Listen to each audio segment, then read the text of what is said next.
Buenos días, continuando con el programa, vamos a ver ahora los hallazgos por angiotomografía de la isquemia y de la hemorragia intestinal. En primer lugar, debemos considerar que cuando tenemos un paciente con sospecha de isquemia o de hemorragia, lo primero que debemos hacer es una angiotomografía abdominal. Desgraciadamente, en muchos casos se hace una tomografía convencional que no da la información suficiente. Entonces, cuando haya sospecha de alguna de estas dos patologías, tenemos que hacer un estudio con los siguientes parámetros. Nosotros en nuestra unidad usamos 80 mililitros de contraste por vía intravenosa con un caudal de 4 mililitros por segundo. Hacemos la fase arterial utilizando el ROI a nivel de la aorta abdominal, de tal manera que al llegar a las 180 unidades Hounsfield comience el escaneo, y la fase venosa la dejamos a los 60 segundos. Después hacemos reconstrucciones axiales, coronales y, si es necesario, oblicuas en máxima intensidad de proyección, y las reconstrucciones 3D no son tan útiles para isquemia o para hemorragia. Las reconstrucciones en MIP son las más útiles en este caso. Antes de comenzar, pues hacer un pequeño recuerdo de la anatomía de las arterias mesentérica superior e inferior. La mesentérica superior, aquí la vemos emergiendo de la aorta abdominal, aproximadamente 1 centímetro por debajo del tronco celíaco, esto es a nivel de la plataforma superior del E1. Y bueno, se divide en varias ramas, las más importantes, la cólica media, que va hacia el colon transverso, la cólica derecha, que va hacia el colon ascendente, y la ileocólica, que irriga lo que es el ciego, parte del ilion distal. Y también tenemos de 12 a 15 ramas ileales y yeyunales que irrigan al intestino delgado. Este arco se completa con la irrigación que viene de la arteria mesentérica inferior, que emerge unos 4 centímetros por debajo de la superior, un poco hacia la izquierda a nivel de L3, y nos da una rama que es la arteria cólica izquierda, que irriga al colon descendente. También da ramas sigmoideas y finalmente la arteria rectal. Es importante mencionar que la mayoría de las veces cuando hablamos de isquemia mesentérica nos estamos refiriendo a la arteria mesentérica superior, que es la que se afecta con mayor frecuencia. En cuanto a las venas, el retorno venoso sigue un curso muy similar al de las arterias. Tenemos una vena mesentérica superior que se une con la arteria esplénica para formar la vena porta, y que recoge la sangre de la mitad derecha del colon y del intestino delgado. Y tenemos la vena mesentérica inferior, que recoge la sangre del recto, del sigmoides, del colon descendente, y llega a la vena esplénica para unirse después a la vena mesentérica superior. Entonces, esto es lo que nosotros vamos a tratar de ver en las reconstrucciones en MIP. Tenemos aquí un ejemplo de dos reconstrucciones en MIP, en coronal, una para ver la irrigación arterial, donde se ven perfectamente las ramas yeyunales en este caso, y tenemos una reconstrucción en MIP de la vena mesentérica superior. Vemos cómo llega a unirse con la vena esplénica para formar la porta. Entonces, conociendo pues esta anatomía básica, podemos nosotros ya tener mayor certeza diagnóstica. Pues bien, vamos a comenzar con la isquemia intestinal. Hay que mencionar que en cuanto a isquemia hay dos síndromes clínicos distintos, lo que es la isquemia mesentérica aguda y la mesentérica crónica. Nos vamos a ocupar en este caso de la aguda, pero vamos a dar algunos datos de ambas. En cuanto a la isquemia mesentérica aguda, la mayoría de las veces, más o menos la mitad, se debe a un émbolo arterial, casi siempre de origen cardíaco. Aunque en segundo lugar, la etiología que tenemos con mayor frecuencia es la de origen aterosclerótico. Eh, También puede haber isquemia mesentérica no oclusiva, que se debe a vasoespasmo. Esto es común en pacientes que tienen choque hipovolémico, por ejemplo, pacientes con hemorragia pueden hacer isquemia mesentérica por vasoespasmo. Y la trombosis venosa representa menos del 15% de la isquemia mesentérica aguda. Ahora bien, la crónica, casi en todos los casos, tiene un origen aterosclerótico o bien se debe a trombosis venosa crónica en pacientes que tienen hipertensión portal.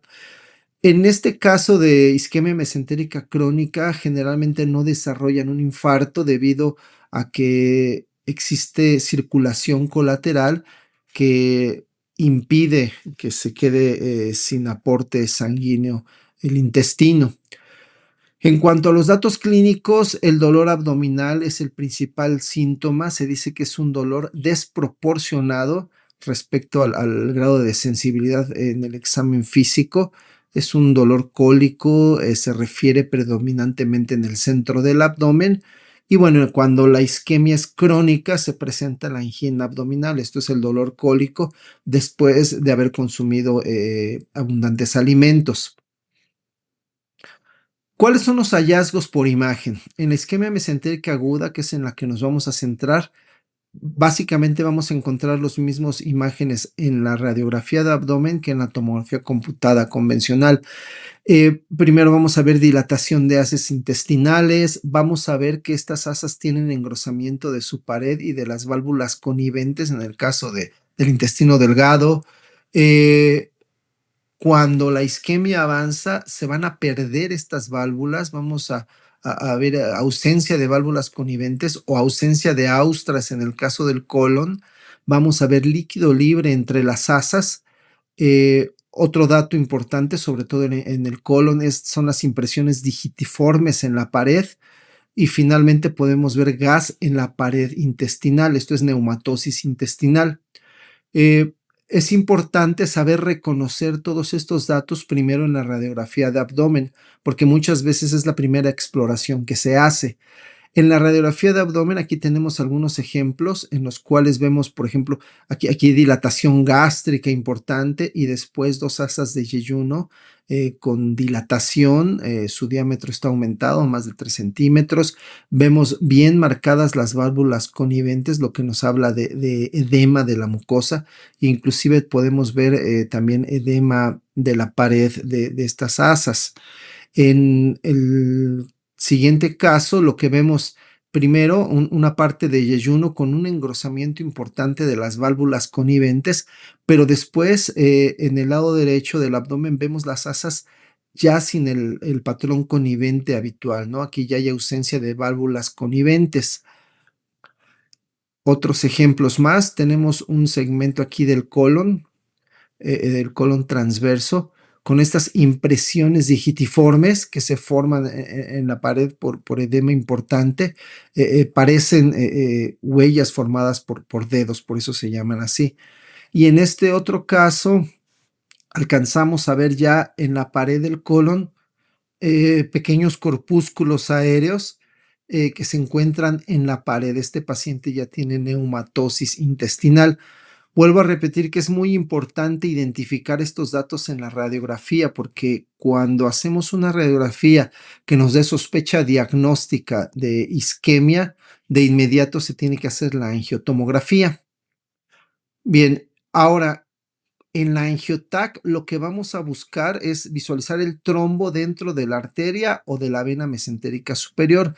Básicamente ese es el hallazgo más importante, aunque también en los casos de hipoperfusión vamos a ver una disminución generalizada de la vascularidad arterial. Entonces, aunque hagamos una buena angiotomografía, vamos a ver muy disminuida la vascularidad. Ahí podemos concluir que puede haber isquemia por vasoespasmo.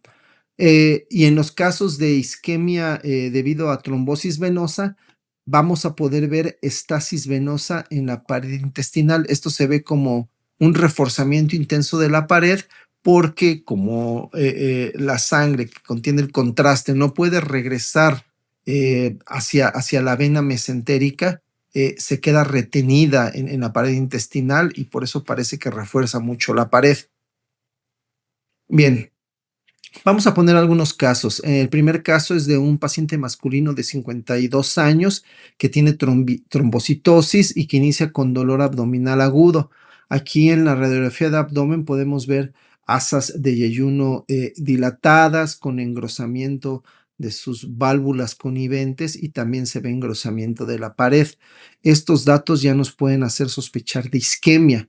A este paciente se realiza la angiotomografía en la cual aquí tenemos una imagen, una reconstrucción coronal en donde vemos la dilatación generalizada de las asas, tanto de yeyuno como de ilion. Las de yeyuno todavía con su pared de características normales, en cambio el ilion ya se ve un engrosamiento de la pared de las asas, ya se ve un aumento en la densidad de la grasa mesentérica y en las imágenes en donde vemos la aorta y vemos la emergencia de la arteria mesentérica superior y en un corte más inferior ya vemos ausencia de opacificación de la arteria mesentérica, vemos la vena que se está opacificando adecuadamente. La arteria la vemos hipodensa por la presencia de un trombo en su interior. Entonces, lo que nos debemos buscar de entrada, ¿no? En la angiotomografía, tratar de identificar si hay o no hay trombo. Bien, otro caso, un masculino de 47 años que tiene dolor abdominal intenso, náuseas y vómito. Estas son sus radiografías de abdomen, donde vamos a ver una dilatación generalizada de asas de intestino delgado. Vemos el engrosamiento de las válvulas, vemos engrosamiento también de la pared, inclusive vemos que hay líquido interasas. Este paciente en forma equivocada se diagnosticó como oclusión intestinal. Sin embargo, en la tomografía vemos las asas de ilion con el engrosamiento importante de su pared, el aumento en la densidad de la grasa, vemos líquido libre entre las asas. Estos hallazgos hacen sospechar de isquemia intestinal. Aquí tenemos las imágenes axiales donde podemos ver lo mismo, las asas con engrosamiento en su pared, el líquido entre las asas, el aumento en la densidad de la grasa. Estos hallazgos son de isquemia intestinal. Pues bien, a este paciente en las imágenes arteriales se logra ver el trombo central en la luz de la arteria mesentérica superior. Y bueno, la morfología de las asas que ya comentamos, ¿verdad? Entonces, otro caso con trombo en la arteria mesentérica superior. Bien, aquí tenemos un caso más, 65 años, fumador crónico, dolor abdominal intenso y evacuaciones diarreicas. Esta es la radiografía de abdomen, una radiografía donde pues, se ve dilatación de las asas intestinales. Sin embargo, cuando vemos con mayor detalle, parecería que hay gas en la pared de estas asas. Se concluyó como neumatosis intestinal. Apenas se ven corpúsculos aéreos muy tenues, lineales ahí en la pared de estas asas. Se realiza la angiotomografía y en esta se puede corroborar esta presencia de la neumatosis. Aquí viene una asa de intestino delgado y vemos muy bien marcado el gas que está en la pared. Aquí en la otra imagen también se ve. Y bueno, al visualizar la aorta vemos el tronco celíaco también con estenosis debido a placas blandas y vemos aquí un trombo muy importante ocluyendo a la arteria mesentérica superior desde su origen aproximadamente unos 4 centímetros de su trayecto, ¿no? Entonces, aquí está la causa de la isquemia intestinal. Bien, esta paciente de 65 años, también con tabaquismo crónico, diabetes tipo 2, hipertensión arterial, pues llega al servicio de urgencias con choque séptico. Y bueno, los hallazgos que podemos ver en esta paciente pues indican ya la gravedad del cuadro. En primer lugar, ya vemos neumoperitoneo, vemos el aire libre por debajo de la pared.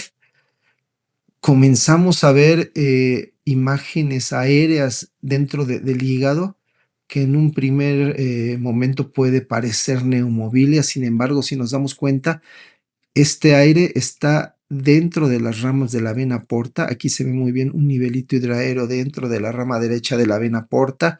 Aquí seguimos viendo la vena porta con gas en su interior.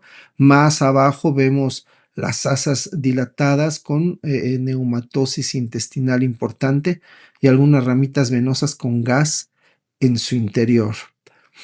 A esta paciente posteriormente se le hizo otro control en donde ya se ve toda la vena porta llena de gas, y vemos ramas venosas igual en el mesenterio llenas de gas, ¿no? Una paciente ya con un cuadro isquémico muy severo que se perforó y que nos dio esta hallazgo de neumoporta, ¿no?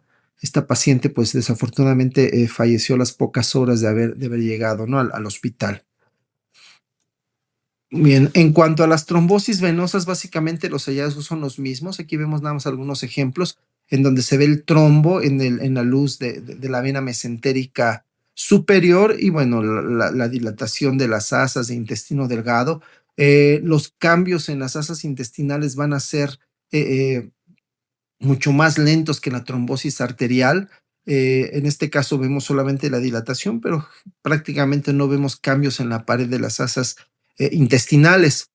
Y bien, en otro caso de trombosis venosa, nuevamente el trombo en el interior de la vena mesentérica superior. Aquí está el trombo, la arteria y la vena trombosada. Y aquí vemos algunas asas que aunque no están muy dilatadas, tienen un reforzamiento importante en su pared. Esto quiere decir que el contraste se queda retenido en este sitio porque debido a la trombosis, la sangre no puede circular adecuadamente hacia la vena mesentérica superior. Entonces, esta es la estasis venosa que podemos ver con frecuencia en las trombosis venosas. Otro dato de trombosis venosas, vemos el trombo en el interior de la vena mesentérica superior y aquí sí vemos cambios severos ya en las asas intestinales con engrosamiento de la pared, líquido libre y aumento en la densidad de la grasa mesentérica. Bueno, en cuanto a la hemorragia gastrointestinal, ¿qué podemos decir? Eh, la dividimos en alta y en baja y su presentación nos va a orientar hacia dónde está el sitio del sangrado. Cuando es alta, vamos a ver que se presenta con hematemesis o con melena. Cuando es baja, vamos a encontrar hematoquesia. Cuando es alta, al realizar aspirado nasogástrico vamos a ver contenido hemático, en cambio cuando es baja el contenido va a ser claro, el nitrógeno ureico se encuentra elevado frecuentemente cuando es una hemorragia alta y normal cuando es baja, y al hacer la exploración física hay hiperactividad intestinal cuando la hemorragia es alta y ruidos normales cuando la hemorragia es baja. ¿Cuáles son las causas? Existen numerosas causas de hemorragia, ¿verdad? En la alta, lo más importante son las que se relacionan con la hipertensión portal, sobre todo las varices esofágicas o gástricas, o bien las que se relacionan con la enfermedad péptica, esto es úlceras gástricas o duodenales o esofagitis, etcétera, etcétera. También debemos recordar que el cáncer gástrico es una causa de hemorragia de tubo digestivo alto. Bueno, en cuanto al intestino delgado, ¿cuáles son las principales causas de sangrado? En primer lugar, las vasculares, esto es las angiodisplasias, aunque también hay que considerar los tumores, sobre todo los estromales, y patología inflamatoria como Crohn o bien divertículo de Meckel, que ya es menos frecuente, pero tenemos que tenerlas presentes como probables causas de hemorragia gastrointestinal baja. A nivel del colon, lo mismo, vasculares son las principal, sobre todo angiodisplasias. También la colitis isquémica es considerada una causa vascular de hemorragia gastrointestinal baja.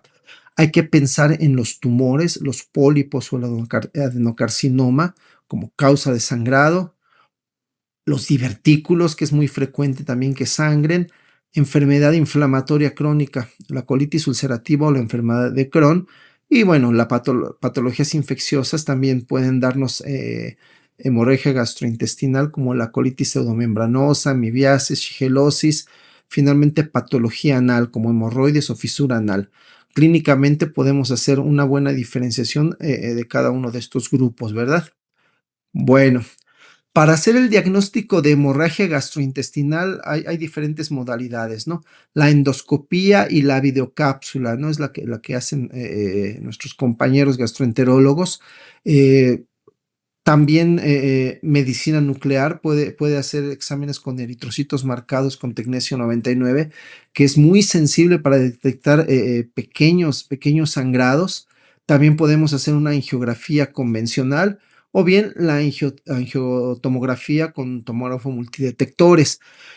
Vamos a hablar de la angiotomografía, cuáles son sus ventajas sobre las demás. En primer lugar, es un método disponible y de fácil acceso. No es invasivo como la endoscopía, por ejemplo, o es menos invasivo que la angiografía convencional.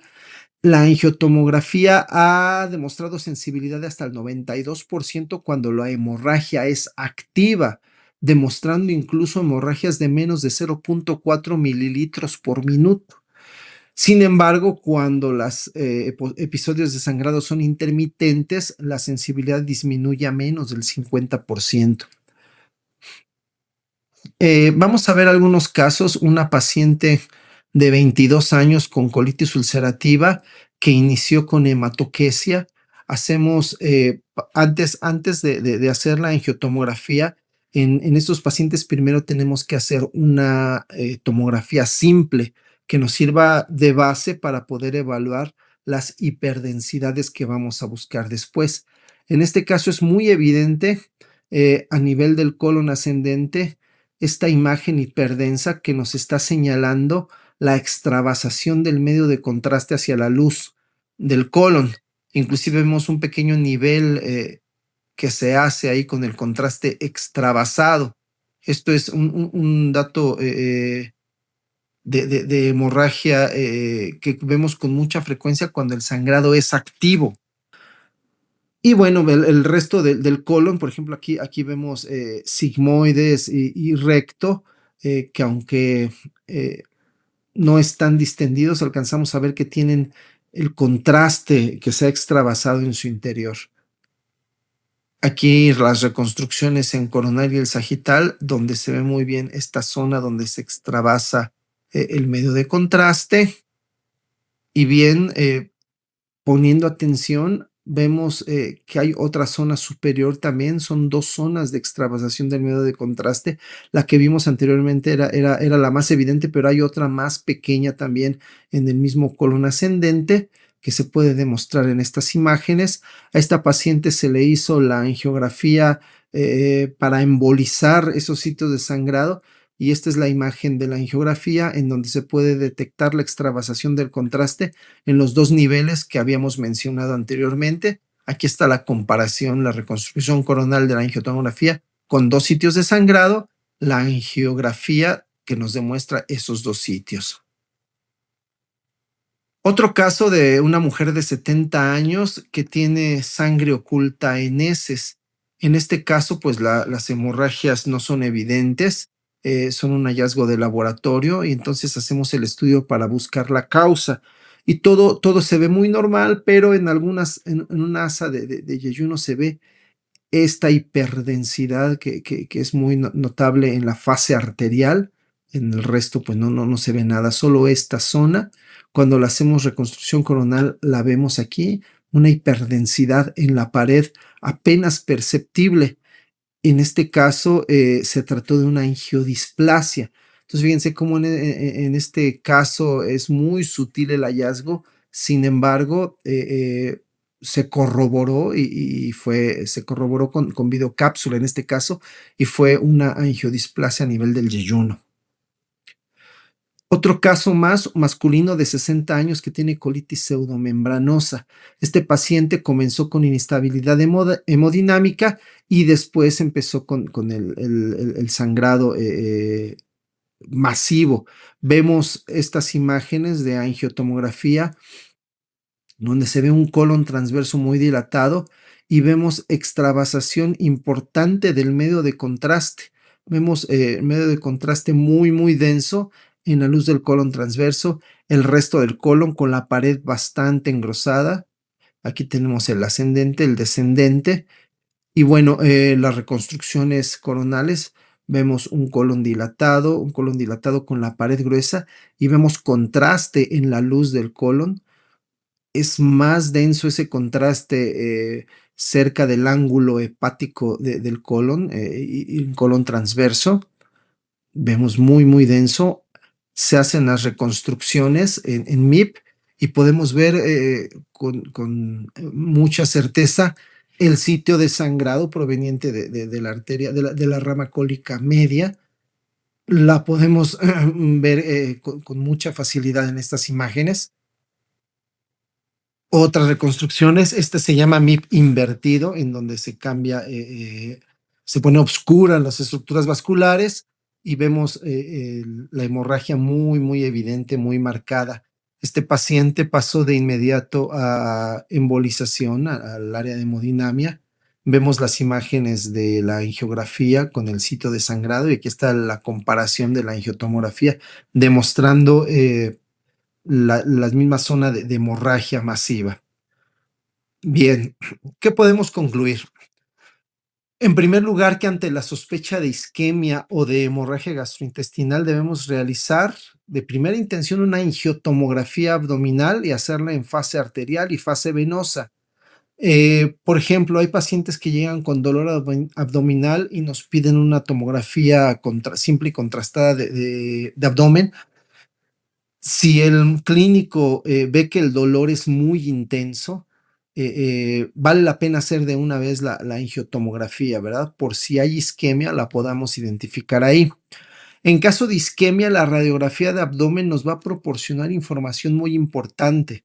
Si se puede hacer una radiografía de abdomen, sería muy, muy bueno para que veamos los hallazgos que nos indiquen que hay isquemia y en ese caso hacer la angiotomografía. Si en la radiografía de abdomen no vemos datos de isquemia, entonces podemos hacer una tomografía abdominal contrastada convencional. Y bien, en caso de hemorragia, debemos procurar hacer la angiotomografía cuando haya sangrado activo. Muchas veces el clínico se espera a que pase el episodio de sangrado activo y ya después mandan al paciente, entonces ahí va a ser más difícil identificar el sitio de la hemorragia. Entonces, cuando se está presentando el sangrado, en ese momento se debe hacer la angiotomografía para identificar el sitio y muchas veces la causa de la hemorragia. Y bueno, finalmente señalar, para hacer un buen estudio, para dar una buena atención a estos pacientes, pues tenemos que ir de la mano con el clínico, ya sea el médico que está en urgencias o con el gastroenterólogo o el gastrocirujano, y debe haber comunicación. Si hay sospecha, aunque sea mínima, de isquemia o si hay hemorragia activa, de inmediato se tiene que pasar al paciente para poder hacer un diagnóstico oportuno y darle el tratamiento adecuado, como vimos en esos pacientes con sangrado masivo que pudo contenerse embolizando selectivamente la arteria que estaba sangrando. Bueno, pues eso es todo. Espero que haya sido de utilidad pues este repaso de los principales datos que tenemos que encontrar en la angiotomografía de abdomen. Pues muchas gracias por su atención.